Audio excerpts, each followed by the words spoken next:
Hello दोस्तों। ये वाली सीरीज़ मैंने स्टार्ट करी है क्योंकि मैं चाहता हूँ कि जिन मेरे भाइयों को इंग्लिश में नहीं समझ आ रहा कोडिंग, एंगुलर की कोडिंग, उनको मैं हिंदी में एंगुलर की कोडिंग ईजिली समझा सकूँ। तो उनको कोई भी डाउट होता है या कुछ भी प्रॉब्लम आती है तो आप प्लीज़ कमेंट सेक्शन में मुझसे बेहिचक पूछ सकते हैं। इंग्लिश में पूछिए, हिंदी में पूछिए, आपको हर प्रॉब्लम का सोल्यूशन एंगुलर से रिलेटेड इसमें मिल जाएगा। तो अब बात ये होती है कि एंगुलर आई क्यों। हमारे पास पुरानी लैंग्वेजेस हैं जैसे A S P dot net, M V C, A S P dot net web forms हैं। इवन ना अब आजकल जैसे हम देख रहे हैं कि डॉट नेट कोर आ गई है, तो उसमें भी एम वी सी है। बट एंगुलर और रिएक्ट में ऐसा क्या खास है कि लोग इसकी तरफ ज़्यादा जा रहे हैं, तो वो सारा कुछ हम इसमें डिस्कस करेंगे और देखेंगे कि ये क्यों इतनी फेमस हो रही है लैंग्वेज और क्यों लोग इसको इतना ज़्यादा पसंद कर रहे हैं। तो सबसे पहले हम जल्दी से जल्दी एंगुलर को सेटअप करते हैं अपने कंप्यूटर पे। एंगुलर को सेटअप करने के लिए सिर्फ दो सिंपल से स्टेप्स हैं। पहला स्टेप अगर हम देखेंगे तो हम एक नोड जेएस चाहिए। ओके। अब मेरे कुछ भाइयों को कमांड लिखने से डर लगता है या वो ब्लैक स्क्रीन पे कमांड चलती है उसे डर लगता है, तो मैं कहूँगा कि आपको घबराने की ज़रूरत नहीं है क्योंकि वो बहुत ही इजी कमांड्स हैं। अगर मैं आपको ऐसा कहूँ कि सिर्फ दो कमांड लिख के आपका पूरा एंगुलर का प्रोजेक्ट रन हो जाए तो उससे इजी क्या होगा। ठीक है। तो सबसे पहले हम एक नोड जेएस को इंस्टॉल करना है अपने कंप्यूटर में। नोड जेएस को इंस्टॉल करने के लिए आपको गूगल पे जाकर नोड जेएस लिखना है और जो सबसे पहला लिंक होगा वो ये ओपन हो जाएगा। और उसके बाद उसने अपने ऑपरेटिंग सिस्टम के अकॉर्डिंग, जैसे कि मेरा विंडोज़ है, वो वाला वर्जन इंस्टॉल करना है जो लेटेस्ट अवेलेबल होगा। उसके बाद आपको चेक करना है कमांड में जाके कि आपके सिस्टम में नोड जेएस इंस्टॉल हो भी गया है या नहीं। उसका एक तरीका है कि नोड जेएस का वर्जन चेक कर लीजिए। तो मेरे कंप्यूटर में अभी 12.14.1 वर्जन इंस्टॉल्ड है, तो ये इससे पता लग रहा है कि नोड इंस्टॉल्ड है। तो उसके बाद नोड के बाद जो सेकंड चीज़ है जो हमें करनी है वो हमें एंगुलर सी एल आई करना है। एंगुलर सी एल आई दोस्तों इसलिए करना है क्योंकि अगर आपको रेक्ट और एंगुलर में डिफरेंस पता हो तो रेक्ट एक लाइब्रेरी है जबकि एंगुलर एक फ्रेमवर्क है। ठीक है। रेक्ट लाइब्रेरी है लाइक jQuery। सो रेक्ट लाइब्रेरी है। लाइब्रेरी का मतलब ये होता है कि हमने किसी ऑलरेडी क्रिएटेड लैंग्वेज को थोड़ा इम्प्रूव किया है, उसको उसके शॉर्टकट्स बनाए हैं। पर फ्रेमवर्क का मतलब ये होता है कि वो स्टार्टिंग से ही कम्प्लीटली डिफरेंट बनी है, उसकी अपनी ही कमांड्स हैं। तो एंगुलर फ्रेमवर्क की जो कमांड्स हैं वो हम एंगुलर CLI के थ्रू रन करते हैं। तो एंगुलर CLI क्या चीज़ होती है? एंगुलर CLI एक ऐसा एनवायरनमेंट है जो हमें एंगुलर की कमांड्स रन करने के लिए मिलता है। तो एक दूसरी बात बहुत अच्छी है कि एंगुलर की जो ऑफिशियल वेबसाइट है angular.io, यहाँ पे आपको बहुत अच्छी डॉक्यूमेंटेशन मिल जाएगी जिससे इससे आप इजीली एंगुलर को इंस्टॉल कर सकते हैं। तो सबसे पहले यहाँ पे लिखा हुआ है setting up the local environment and workspace. जैसे कि एंगुलर को रन करने के लिए सबसे पहले चाहिए क्या। तो जैसे हम नीचे स्क्रॉल करेंगे, सबसे पहले नोड जेएस जो हमने कर ली है। सेकंड npm पैकेज मैनेजर जो CLI को इंस्टॉल करने के लिए चाहिए। तो ये कमांड हमने रन करनी है npm install -g @angular/cli। यहाँ से हम इसको कॉपी करेंगे और cmd में जाके इसको पेस्ट करके रन कर देंगे। मेरे पीसी में ये पहले से इंस्टॉल्ड है तो मुझे इसकी ज़रूरत नहीं है। उसके बाद हम इसको भी चेक करेंगे कि ये इंस्टॉल्ड है या नहीं। तो इसके लिए हम एंगुलर CLI का वर्जन चेक करेंगे। जैसे कि ये बता रहा है कि इसका वर्जन 6.13.4 है, तो इसका मतलब ये है कि मेरे पीसी में एंगुलर CLI इंस्टॉल्ड है। तो आपने देखा कि सिर्फ सिंपल सी दो कमांड्स, एक नोड जेएस इंस्टॉल करना है और एक CLI इंस्टॉल करना है। अब हमारा कंप्यूटर पूरी तरह तैयार है एंगुलर का प्रोजेक्ट को रन करने के लिए। उसके बाद अगर हम यहाँ देखें उनकी वेबसाइट पे, ये कमांड है। अब जैसे कि विजुअल स्टूडियो में हम जाके डॉट नेट के जो ऑलरेडी बिल्ड टेम्पलेट्स हैं वो यूज़ कर लेते हैं। एंगुलर में ऐसा करने की कोई ज़रूरत नहीं है। अब क्योंकि एंगुलर CLI इंस्टॉल्ड हो गया, एंगुलर CLI की जितनी कमांड सब ng से स्टार्ट होती हैं, इसी से हम इसको बिल्ड भी करेंगे, इसको सर्व भी करेंगे, रन एग्जीक्यूट, और कोई भी नया पेज बनाना है या कोई CSS बनानी है, सर्विस बनानी है, सभी इसी से होगा। तो जो नया प्रोजेक्ट बनाने की कमांड्स है वो आप देख सकते हैं कि ng new है। तो इसके लिए हमने क्या करना है, हमने वो फोल्डर में जाना है जहाँ पे आपको ये प्रोजेक्ट बनाना है, उस फोल्डर में चले गए। उस फोल्डर में हमें कमांड प्रॉम्प्ट ओपन करना है। तो या तो आप कमांड प्रॉम्प्ट ओपन करके चेन डायरेक्टरी करके इस फोल्डर में आ जाएं, नहीं तो एक सबसे इजी वे है कि आप यहाँ पे जाएं, यहाँ पे लिख के cmd, और ये जो कमांड प्रॉम्प्ट ओपन होगा ये ऑटोमेटिकली उसी फोल्डर में होगा। यहाँ पे जाके आपको वो कमांड पेस्ट करनी है, ng new app। यहाँ पे आपको अपने प्रोजेक्ट का नाम देना है, उसके बाद एंटर प्रेस करना है। तो ये ऑटोमेटिकली आपका प्रोजेक्ट एग्जीक्यूट कर देगा। ये मैंने ऑलरेडी रन करी है ये कमांड, क्योंकि इसको एग्जीक्यूट होने में थोड़ा टाइम लग जाता है। तो यहाँ पे आप देख सकते हैं कि जैसे कि मैंने ng new angular tutorial Hindi run की थी, उसके बाद इसने मुझसे दो चीज़ें पूछी कि राउटिंग चाहिए या नहीं चाहिए। अब राउटिंग क्या होता है ये हम बाद में डिस्कस करेंगे, पर मैंने अभी इसको यस कर दिया है। फिर उसने मुझसे पूछा स्टाइल कौन सा चाहिए, जिसमें ये चार ऑप्शंस देता है, लेस, CSS, ऐसे। तो मैंने सिंपल CSS उसमें यूज़ करा, उसके बाद एंटर प्रेस किया। उसके बाद इसने ऑटोमेटिकली ये वाली फाइल्स बना दी। अब ये क्या होती हैं इसको हम एक एक करके डिस्कस करेंगे। और ये सारी फाइल्स इसने ऑटोमेटिकली एग्जीक्यूशन कर रहा है, हमें इससे कुछ लेना देना नहीं, बस लास्ट में आ जाता है कि सक्सेसफुल। तो ये प्रोजेक्ट वहाँ पे बन चुका है। तो पहली कमांड आपको एंगुलर CLI इंस्टॉल करना है, दूसरी कमांड ng new आपके प्रोजेक्ट का नाम। तो यहाँ पे हम देख सकते हैं कि एंगुलर ट्यूटोरियल हिंदी में ऑटोमेटिकली एक प्रोजेक्ट क्रिएट हो गया है। अब इसको रन कैसे करना है, यहाँ पे जाएंगे हम ng serve-o, ये तीसरी कमांड है जिससे हमने प्रोजेक्ट को रन करना है। जब हम इसको क्लिक करेंगे तो ये इसने एरर दे दिया, क्योंकि अभी इसको रन नहीं कर रहा। क्यों नहीं कर रहा, क्योंकि अभी हम उस डायरेक्टरी से बाहर आए हैं। क्योंकि हमने जो प्रोजेक्ट बनाया हमने उसको उसके अंदर जाना है, मतलब कि अभी हम यहाँ पे हैं, हमने यहाँ पे जाना है। यहाँ पे जाके फिर से हम कमांड प्रॉम्प्ट करेंगे, फिर से वही कमांड रन करेंगे। अब उसको एंगुलर का प्रोजेक्ट दिखेगा। ये एनालिटिक्स के लिए ये मांग रहा है, इसको यस कर दीजिए। उसके बाद जब इसको ये प्रोजेक्ट दिखेगा तो ये इसको एग्जीक्यूट करेगा। वो इसकी एक जो एग्जीक्यूट करके उसकी लाइब्रेरीज बनाएगा, उसकी JS फाइल्स बनाएगा जो ब्राउज़र को समझ आएगी, और उसका जो प्रोजेक्ट रन एग्जीक्यूट होगा उस कंपाइल करके एक प्रोजेक्ट की आउटपुट बनाएगा, जो ऑटोमेटिकली ब्राउज़र में ओपन हो जाएगा। ऑटोमेटिकली क्यों हो रहा है, क्योंकि हमने यहाँ पे -o लिखा है। और ये एंगुलर का प्रोजेक्ट बाय डिफॉल्ट 4200 सर्वर पे चलता है, पोर्ट पे चलता है, सॉरी। जैसे कि ये ओपन होगा http localhost 4200। अगर हम सिर्फ ng serve लिखेंगे तो हमें ब्राउज़र खुद ओपन करना पड़ेगा। अगर हम चाहते हैं कि ब्राउज़र ऑटोमेटिकली ओपन हो जाए तो ng serve -o लिख देंगे। उसके बाद ये थोड़ा सा टाइम लेता है, क्योंकि फर्स्ट टाइम कंपाइल हो रहा है, तो इसको थोड़ा टाइम लग जाएगा। उसके बाद अगर आपको इस प्रोजेक्ट को ओपन करना है, ओपन करने के लिए आप इस प्रोजेक्ट को या तो विजुअल स्टूडियो कोड में ओपन कर लें, या विजुअल स्टूडियो में ओपन कर लें, वो आपकी इच्छा है। तो मैं इसको विजुअल स्टूडियो कोड में ओपन करता हूँ। विजुअल स्टूडियो कोड मैंने यहाँ से ओपन किया, न्यू विंडो करा। अब ये मुझे फोल्डर का पाथ मांगेगा। जो अभी हमने कमांड लिखी है ng serve-o, वो आप कमांड प्रॉम्प्ट में वैसे भी लिख सकते हैं, या विजुअल स्टूडियो कोड के इनबिल्ट कमांड प्रॉम्प्ट में भी लिख सकते हैं। तो मैं यहाँ पे लिखता हूँ ओपन फोल्डर, फोल्डर का पाथ दूंगा।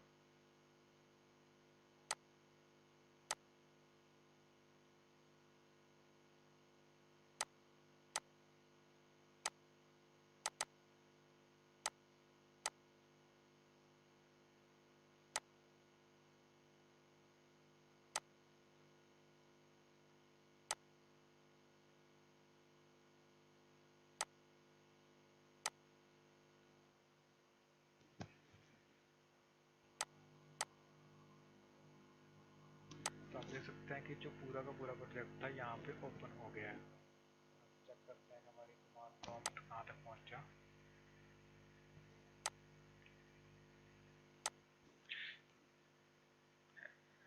एंगुलर का जो पूरा का पूरा प्रोजेक्ट होता है वो JS फाइल्स बनती हैं उसमें बहुत सारी। अब वो कौन कौन से बंडल बनते हैं वो हम आने वाले ट्यूटोरियल में पढ़ेंगे। तो अभी वो फर्स्ट टाइम सारे बंडल्स बना रहा है तो उसको थोड़ा टाइम लग रहा है। तब तक हम सोर्स फोल्डर को थोड़ा एक्सप्लोर कर लेते हैं। सोर्स फोल्डर में आप देख सकते हैं कि एक ऐप फोल्डर है, एसेट्स फोल्डर, एनवायरनमेंट फोल्डर है, आइकन है, इंडेक्स HTML है, मेन TS। अब ये TS क्या होता है? TS टाइपस्क्रिप्ट की फाइल है। अगर आपको इसके बारे में नहीं पता तो कोई बात नहीं, हम इसको भी समझेंगे। फिर उसके बाद एक जो सबसे ज़रूरी फाइल है वो है यहाँ पे package.json। अब जैसे कि आप वेब कॉन्फ़िग देखते हैं जहाँ पे सारे पैकेजेस होते हैं, तो एंगुलर में हमने कौन सी फ्रेमवर्क इंस्टॉल करा है, उसका क्या वर्जन है, वो package.json में पता लगेगा। जैसे कि यहाँ आप देख सकते हैं कि package.json में डिपेंडेंसीज की एक जेसन बनी हुई है। तो हमारे प्रोजेक्ट में ये वाली फ्रेमवर्क इंस्टॉल है, ये वाली लाइब्रेरीज इंस्टॉल है, उनके वर्जन ये हैं। तो इन्हीं के बदौलत हमारा प्रोजेक्ट रन होगा।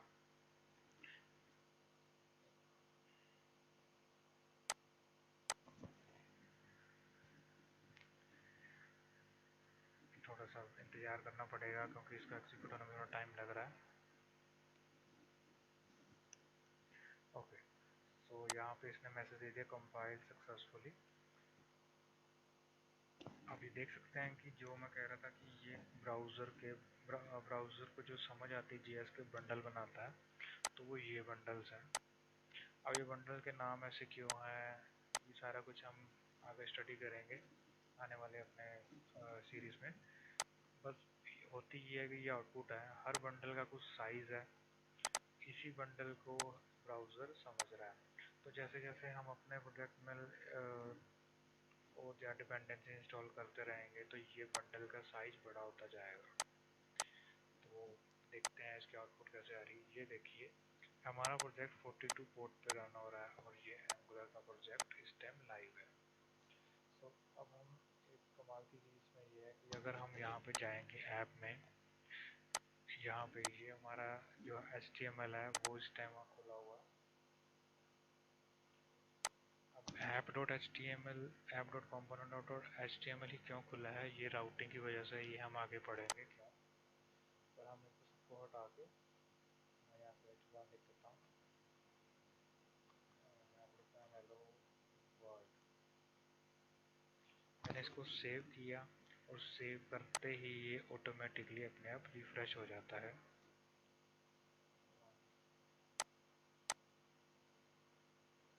देखिए इसने अपने आप कंपाइल किया और ब्राउज़र को अपने आप रिफ्रेश कर दिया।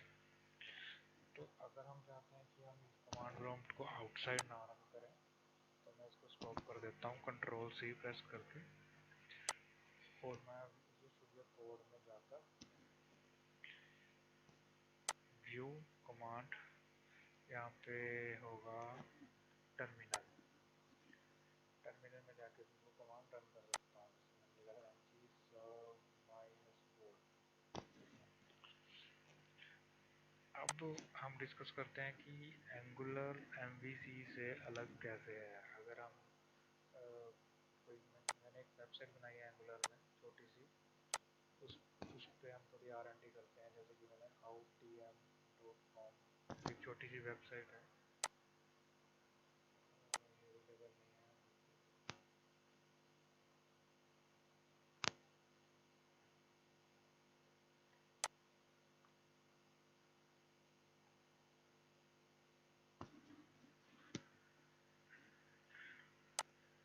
ओके, सो ये एक वेबसाइट है जो एंगुलर में बनी है और इस पे हम थोड़ी सी R&D करते हैं कि इसमें ऐसा क्या है कि ये वेबसाइट फास्ट है, और हम कह सकते हैं कि लाइट वेट है। सो ये हमारी अभी करंट वेबसाइट है। इस पे जाकर हम अगर कोई ब्लॉग ओपन कर लेते हैं,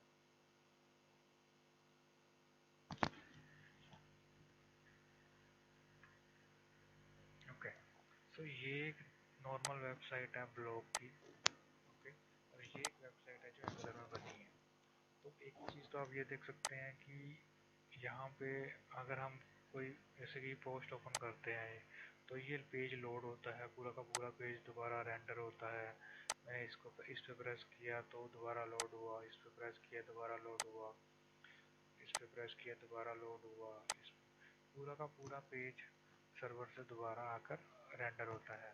अब यही मेन्यू अगर मैं उस पे एंगुलर पे जाकर चेक करूँ तो हमारी वेबसाइट बिना लोड हुए बार बार मतलब मेन्यू अपने आप चेंज करेगी। देखिए अबाउट में गया 1 सेकंड में लोड हो रही है, देखिए।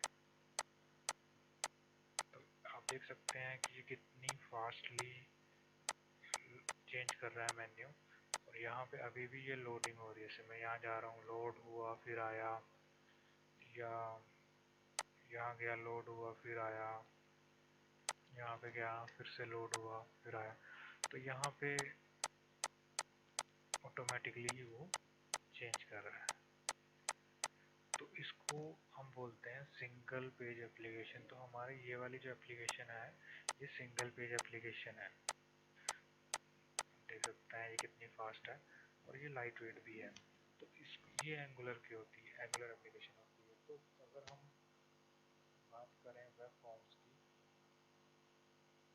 तो वेब फॉर्म्स में हमने देखा था कि पेज और लाइफ साइकिल, पूरा का पूरा एक पेज का लाइफ साइकिल होता है। जैसे कि ASP.NET वेब फॉर्म्स में हमने देखा था पूरा का पूरा पेज का एक लाइफ साइकिल होता है, वो पूरा एग्जीक्यूट होता है।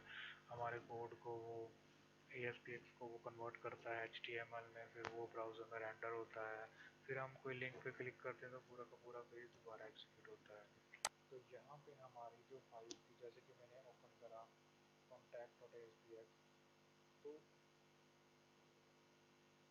जो वो contact.aspx पेज था वो उसके फिजिकल पाथ से उठा के यूज़र को दिखाता था। फिर मैंने ओपन कर लिया home.aspx,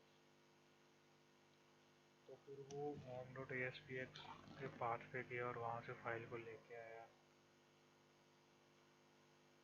और फिर यूज़र को दिखाया। तो फिजिकली पाथ से फाइल को लेके आना ये वेब फॉर्म्स में होता था। तो इसलिए क्या होता था, जब भी हम कोई वेब फॉर्म ओपन करते थे वो पूरा का पूरा लाइफ साइकिल इस पेज का चलेगा, इसको ओपन करेगा तो इसका चलेगा, तो वो काफ़ी स्लो था।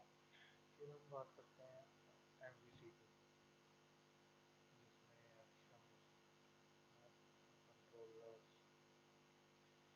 तो यहाँ पे फिजिकल पाथ से बात चलेगी एक्शंस और कंट्रोलर्स में। तो अब माइक्रोसॉफ्ट ने क्या किया कि फिजिकल पाथ से ना उठाते हुए वो मेथड्स पे लॉजिक लगा के वहाँ से कंटेंट उठाने लग गया।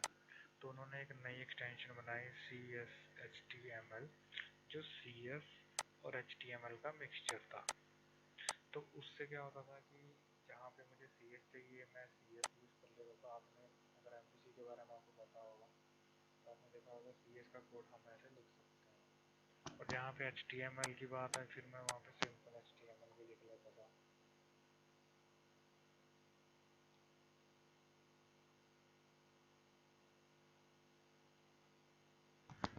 तो इसमें भी अगर जैसे हमारी MVC की वेबसाइट हम ओपन करेंगे तो वो फिर से क्या होगा, वो उस कंट्रोलर पे जाएगा, उस सेक्शन पे जाएगा और पेज को रीडायरेक्ट करेगा।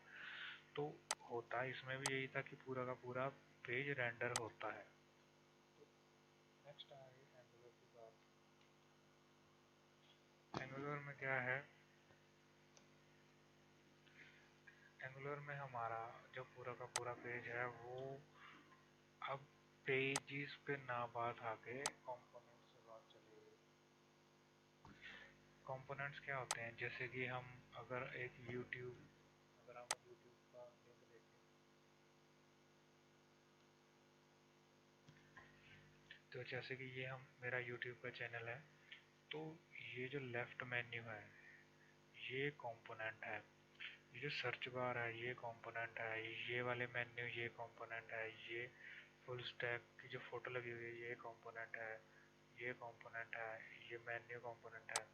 आप देख सकते हैं कि यहाँ पे जब मैं इसको क्लिक करता हूँ तो ये फास्टली चेंज हो रहा है।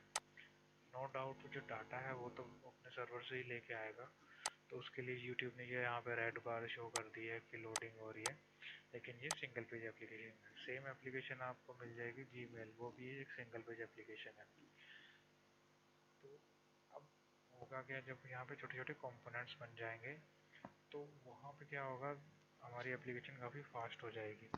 जैसे कि मैं यहाँ वीडियोस पे क्लिक करता हूँ तो ये लेफ्ट मेन्यू, टॉप मेन्यू या टॉप में जो फोटो लगी इसको तो मैं चेंज कर ही नहीं रहा, सिर्फ इतनी सी चीज़ ये चेंज हो रही है। जैसे वीडियोस पे गया, डॉट नेट कोर की वीडियोस चेंज हो गई, प्लेलिस्ट पे किया तो प्लेलिस्ट आ गई, चैनल पे गया और बाकी पेज वहीं का वहीं पड़ा हुआ है।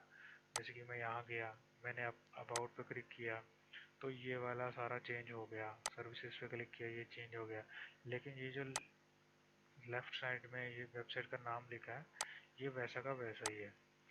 तो तो ये है, इसी को हम बोलते हैं कंपोनेंट, कि जब हमने FAQs पे क्लिक किया तो इतना सा कंपोनेंट ही चेंज हुआ, पूरा का पूरा पेज चेंज नहीं हुआ। तो इसकी एडवांटेज एंगुलर ने ली। एंगुलर ने पेज को बहुत छोटे छोटे हिस्सों में तोड़ दिया और वही पेज को लोड किया जिस कंपोनेंट की जरूरत थी। तो अब हम अपनी वेबसाइट में चलते हैं। अब यहाँ पे अगर हमारे पास सपोज करो एक ऐप डॉट कंपोनेंट HTML का एक पेज है जहाँ पे ये दिख रहा है। अगर अभी जैसे कि मैं एक नया कंपोनेंट बना लेता हूँ, जैसे ng,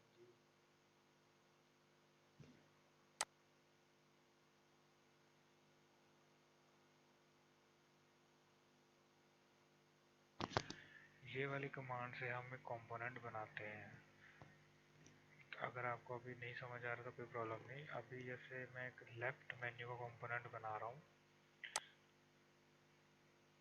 तो इसने क्या किया कि यहाँ पे एक लेफ्ट मेन्यू का फोल्डर बना दिया और वो एक नया कंपोनेंट बन गया। उसके बाद हम अगर यहाँ पे देखें